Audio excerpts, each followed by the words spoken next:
Stigmatized property is another short horror game by Chiller's Art. You play as a teenage girl who is invited to her friend's new apartment only to discover he's nowhere to be found. すみません Atmosphere. Just like the convenience store, Stigmatized property has a VHS-style aesthetic with film grain and colour bleeding making everything very hazy. There's a lot of low-poly character models too that almost seem to deliberately be indecipherable, as though the faces aren't meant to actually be made out, and it gives the game this off-kilter feel.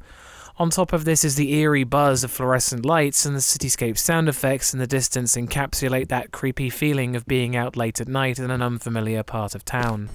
There's a lot of contrasting things that come across as weird, like how unpleasant and unremarkable the apartment is, despite all the strange controversy surrounding it.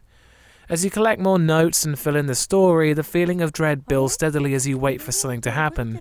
The only downside to this is the longer the player takes to find the note, the longer they're kept in limbo, and the longer that takes, the more the atmosphere weakens. But what really keeps the atmosphere going is the feeling that you're meddling with things you don't understand and trespassing somewhere you shouldn't be, as well as the isolation and loneliness that comes from exploring an empty block of flats. That's one Harry Mason.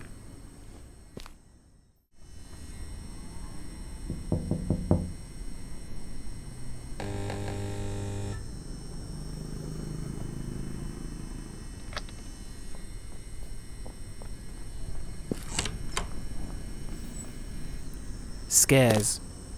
Stigmatized property is only half an hour long, and in that time there's only 2 or 3 standout moments. The game mostly relies on bewildering jump scares that do a great job of luring the player into them. Even when you know something is coming, you still aren't ready for it. The setup is good, but some of the jump scares are just something happening followed by a loud noise, which feels a little cheap, even if it is effective.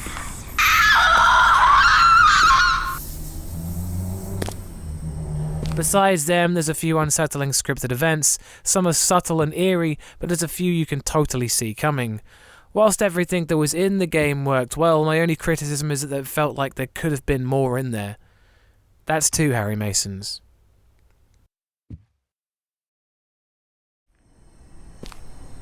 Sound design. There's no music, which leaves the game in an eerie silence, as mentioned earlier.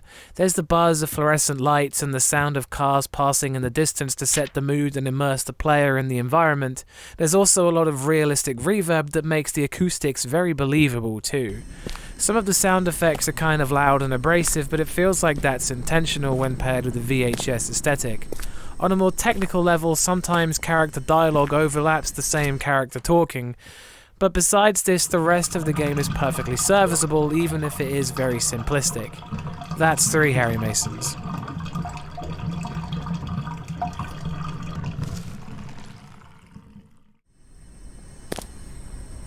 Gore.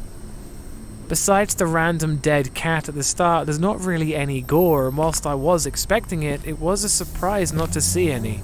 Luckily though, this wasn't really disappointing, and the game held up fine without it. That's 4 Harry Masons. Story. The story follows the player character Sayaka, who is invited to visit her friend who recently moved into a new apartment. Upon arriving, she finds the place empty and the diary with 7 pages ripped out of it. As the game progresses, the diary alludes to more supernatural and creepy things, but it's always kept kind of vague. And quite early on, you can pick up the apartment owner's diary that tells you everything and pretty much spoils the remainder of the game. There's 2 endings, but the difference between the good ending and the bad ending is only determined if you pray to all the shrines, which is very easier to achieve, and the good ending is arguably less interesting anyway, making the final score 4 out of 5 Harry Masons. Stigmatized property, for its price and length, is an interesting game, but it delivers too little of most things. But what it does deliver, it does well. Again, I'd like to remind you this whole thing is down to my opinion in horror games, and if you don't share this opinion, then that's cool, I get it. I'd like to point out that whilst I never left the apartment, I did not scream like a banshee or run away from the computer. I advise you don't either. There are more horror reviews in the pipeline, and thanks for watching. Always go check out Bumps in the middle of the night. Peace.